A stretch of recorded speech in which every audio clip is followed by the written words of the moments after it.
Assalamualaikum Abuya. Waalaikumsalam. Kamu bertanya terkait kabar yang tengah viral tentang wali agama Aceh yang diangkat oleh Gubernur baru Getani Muallim di Masjid Banda Aceh. Bagaimana pandangan Abuya tentang beritanya? Tolong pencerahannya untuk kamu yang awamnya Abuya.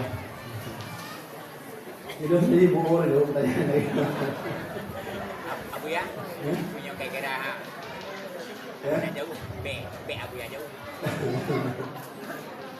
menurut jauh bercun.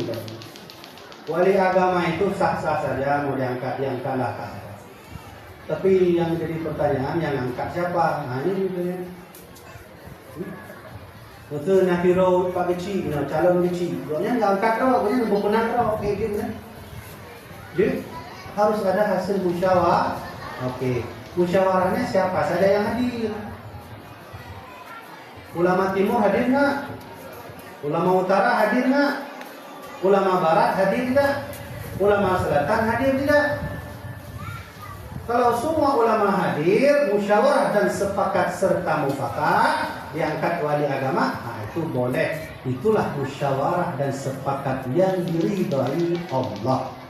Kenapa? Kata Nabi alaikum bil jamaah, kalian itu harus sama-sama.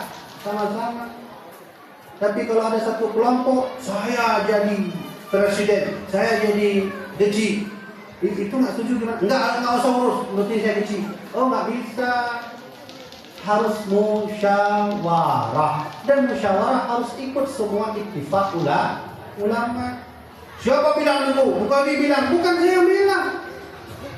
Buka manuskrip Aceh berjudul Qanun Muqta Alam, saya ada jual Qanun Muqta Alam, nanti beli. Buka halaman 1, halaman 3 dan seterusnya itu. Di situ ada aturan-aturan kerajaan Aceh Darussalam yang dibuat langsung oleh Iskandar Muda. Bagaimana sekarang mudah menyusun undang-undang kerajaan Aceh? Beliau bersebut bahwa siapa saja menjadi raja, siapa saja menjadi ulama, siapa saja menjadi sultan, semua harus ada ittifaq ulama.